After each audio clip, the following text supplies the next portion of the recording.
স্বাধীনতা বা মুক্তিযুদ্ধের বিরুদ্ধে দাঁড়িয়েছি। এই স্বীকৃতি করতে হলে আমাদেরকে অবশ্যই আর্থসামাজিক, রাজনৈতিক, সাংস্কৃতিক পরিবর্তন আনা দরকার। আর এই পরিবর্তন তখনই আসবে যখন বাংলাদেশের মানুষ রাজাকার মুক্ত, যুদ্ধাপরাধ মুক্ত, স্বাধীন সার্বভৌম একটি রাষ্ট্র গড়ে তুলতে পারবে। স্বাধীন সার্বভৌম এই জন্য বলছি যে আজকেও 1971 সালে যে মহান মুক্তিযুদ্ধের লক্ষ্য ছিল অর্থনৈতিক শোষণ মুক্তি, সেই অর্থনৈতিক শোষণ মুক্তি আমাদের আসেনি। রাজনৈতিক সাম্প্রদায়িক শক্তির বিরুদ্ধে অসাম্প্রদায়িক একটি রাষ্ট্র চেতনা, সেই অসাম্প্রদায়িক রাষ্ট্র চেতনা আমরা প্রতিষ্ঠিত করতে পারি নাই।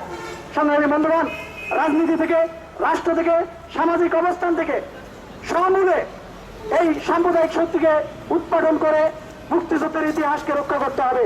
আর মুক্তিযুদ্ধের ইতিহাস রোধে সর্বোপরি আইনমন্ত্রীর মাধ্যমে জাতীয় সংসদে জানাতে চাই, মাননীয় প্রধানমন্ত্রী, আপনি মুক্তিযোদ্ধার সন্তান, আপনার বাবা বঙ্গবন্ধু এই দেশের জন্য সংগ্রাম করেছেন, মুক্তিযুদ্ধে স্বাধীন সার্বভৌম রাষ্ট্র গঠন করেছেন।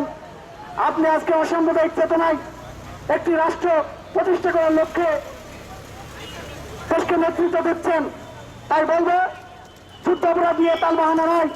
আইনমন্ত্রী বলেছিলেন এবারে জাতীয় বাজেটের অধিবেশনের মধ্য দিয়েই যুদ্ধাপরাধ অর্থাৎ জামাত শিবিরকে নিষিদ্ধ করা হবে। জামাত শিবির সহ সকল সাম্প্রদায়িক এবং ধর্মীয় রাজনৈতিক গোষ্ঠী বা দলকে নিষিদ্ধ করা হোক এবং মুক্তিযুদ্ধ চেতনাকে পুনরায় বিকৃতির হাত থেকে রক্ষা করে আমাদের মুক্তিযুদ্ধ বিকৃতি বিরোধী একটি আইন পাশ করা হোক। সকলকে অভিনন্দন, ধন্যবাদ।